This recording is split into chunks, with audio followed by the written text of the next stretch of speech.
Abigail Uhlman, welcome to Booktopia. Thank you. So exciting to have you here because Hot Little Hands, I think, is got to be top 5 favourite books of the year for me so far. Thank you, that's great. Because there's a resurgence in short story writing that's really exciting in Australia.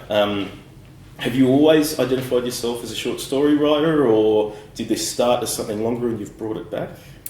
I've always been a lover of the short story, and one of the first books that I read when I was about 14, 15, sort of when I was moving from maybe YA into reading adult fiction was, I just found a copy of the Best American Short Stories of that year and just read every one and was totally blown away by how you could create a whole world in so few pages and what was being done. And so pretty much after that I was hooked as a reader, and then as time went on, as a writer as well. Yeah, I think one of the advantages of short stories, and particularly in your stories, is that for me, because being a 20-something man, it takes, dare I say, a very special writer to be able to bring me into the world of an adolescent or early 20s woman, and you've done that so well. And the advantage of the short story is that I'm thrust into this world from start to finish. I'm not going back in day after day.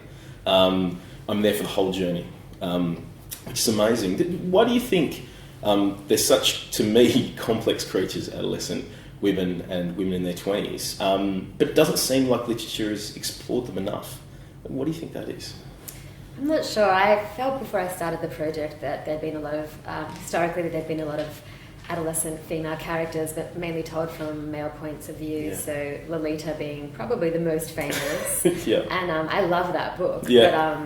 But the character is, it's objectified. We see her from the outside. And so my aim with this book was to centralise a bunch of perspectives of these adolescent girls and women in their 20s, and really kind of make the reader, or invite the reader to identify with them very closely. And I think that there have been a couple of books. One was ZZ Packer's Drinking Coffee Elsewhere, and Julie Orange's How to Breathe Underwater were two books that I was reading and thinking about before I started this collection. So I do feel like there are these books out there that centralise these female perspectives, and I kind of wanted to write something in that vein. Yeah, it is. I mean, and that's a good point about centralising the female perspective, is that, like I said, I think particularly, we'll go into the first story when you talk about the Lolita reference. Obviously, that's a really easy, lazy reference to use for that, but it's strong. Do you find with the short story form that there's a pressure to not make any errors in that capacity, that you really study it hard and every sentence, every word counts, particularly when you're trying to transport? A lot of readers who are reading this aren't going to be in that age bracket, even though they can identify it from the past, from earlier in their life. Do you feel a pressure in the short story form to make sure everything is perfect, rather than a novel where you could maybe be a little bit sloppy in areas here and there? Yeah, absolutely. Yeah. I really felt that, I had to get it as perfect as possible. There's a lot of pressure on every sentence, particularly, say, the first story or the second story. They're quite short. They're about 13 pages.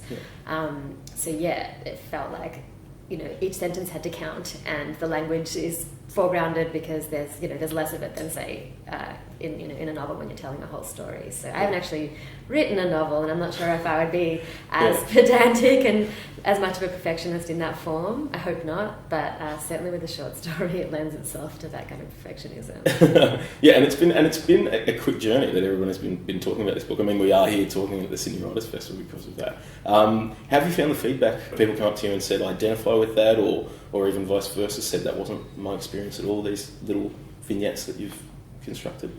Yeah, I've been incredibly happy with the reaction, and it's been fascinating for me, having lived with these stories and these characters in private at my desk for so long, to hear people kind of talk about them as though they're hanging out with these girls now and they know who they are, and people have their favourite stories, which is really fascinating to me. And I think it's been interesting, people who tell me they identify with certain characters, people who are mothers say, sometimes some stories make them think about their own adolescence, and some stories make them think about their own, say, teen daughter's experience now. So yes, that's been great. And then also older readers, or older men who might not necessarily identify with the female adolescent experience, have said that they were just really interested in kind of identifying with those characters and learning about it. I think my dad said, it's an interesting slice of life, or something like that. Have you had anyone, because the thing that I like about it is that often it's probably that one sub-generation or sub-age group where society will sort of put them in one corner, teenage girls and adolescents. But you've been able to paint a really interesting mural of so many different characters. Quite frankly, that I felt I've got nieces that are that age, and I now want to go back and explore the complexities of each of them rather than just say, well, so-and-so 17, so-and-so 16. Have you based them on people? Because it just seems, I'm not going to piss in your pocket or anything, but it seems like if you haven't, you've constructed this amazing world of all these different characters around the same really age, and yeah. Yeah, thank you. No, they weren't based on anyone, and a lot of them the character came out of the situation. So a few of the stories were written from a kind of what if. So the first story, for example, Chagall's Wife, it was like, what if a girl runs into her teacher on the weekend and spends the day with him? Or the story, Same Old, Same As, which is a bit slightly darker even, is what if a girl believes that she's been sexually abused and then tells all her friends about it and just kind of tells everybody what happens from there. And then so I from that I thought, okay, what character is going to be in that situation, and what character would do these things and how would they react? And so often the character comes out of the scenario rather than the other way around. Yeah, and the questions also come out of in a few stories. You kind of, what I really like, but I'll admit, even can frustrate me as someone who likes to be challenged by the reading, is that you'll sort of be driving along and then brake the car and say to the reader, and that's where it finishes, you can take this where you want. Yeah. Is that a conscious decision with your writing? Is that something that you want to explore all the time? Because it's really exciting reading it. But these sort of stop and, Yeah, it was really important to me to kind of keep them ambiguous so that I ask more questions than I answer, and I kind of hand it to the reader and I say, what do you think?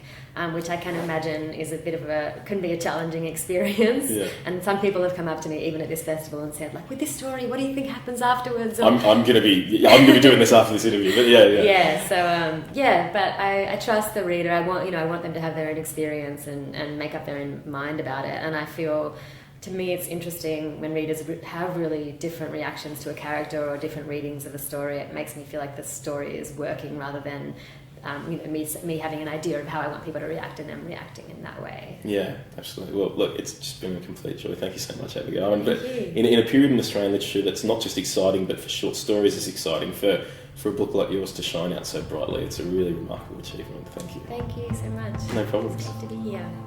And you can get Abigail's book, Hot Little Hands, from booktopia.com.au right now.